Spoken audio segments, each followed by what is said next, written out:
at least meron kang isang source of income additional. Dagdagan mo yung cash flow mo para nakakabayad din tayo ng utang natin.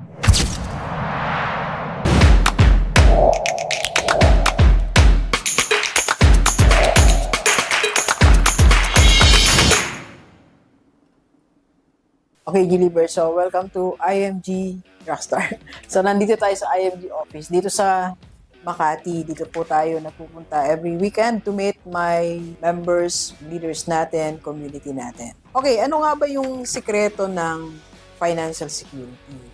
Of course, pag tungtong natin ng 40, 50, gusto natin secure tayo financially. Ibig sabihin lang nun, yung basic needs natin, meron anytime. Hindi na tayo nahirapan sa pagbabayad ng bills. And higit sa lahat, kung anumang emergency magkaroon, meron din tayong bubunutin. And isa pa, yung future natin, malinaw na malinaw, may gagastusin tayo. Yan po ang ibig sabihin for me, personal financial security. Pero ang tanong, paano nga ba tayo magkakaroon ng financial security? Madaming advice tayo narinig. Hawak natin ang 60 steps to financial security. Number 1 talaga po is increase your cash flow.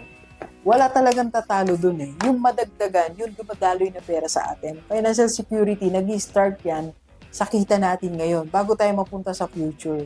At ang beginning income natin, beginning numbers, beginning money natin, yun yung napakalaga. Kaya kung kumikita ka ngayon ng 30,000, sikapin mong madagdagan yan. Sikapin mong maging 40, then after a few months, sikapin mong maging 50, then after a few months, sikapin mong maging 60.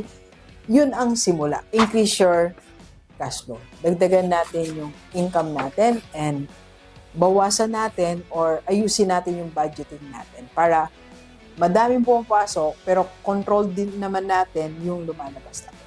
Kasi kahit sobrang dami na pumapasok na pera, kung lumalabas din naman lahat yan, expenses natin, wala. Diba?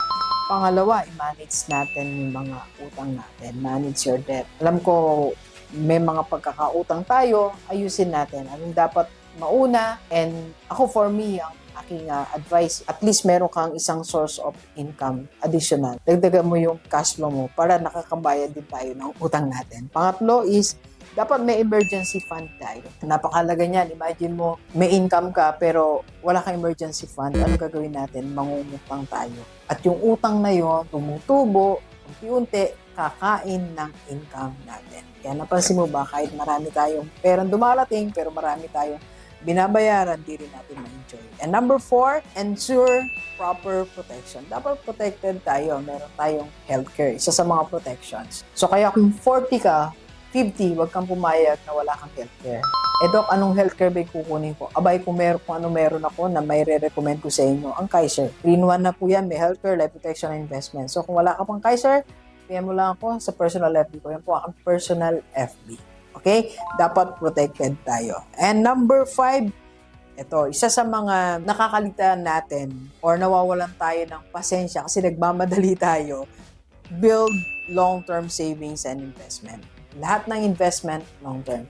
Kaya dapat at age 40 or 50 ngayon, meron kang binibuild, binubuo, sinisimulan na may pakinabang long-term. Huwag tayong magmadali na agad kumita yung pera natin. Huwag tayong magmadali na agad mag-appreciate tong asset na to.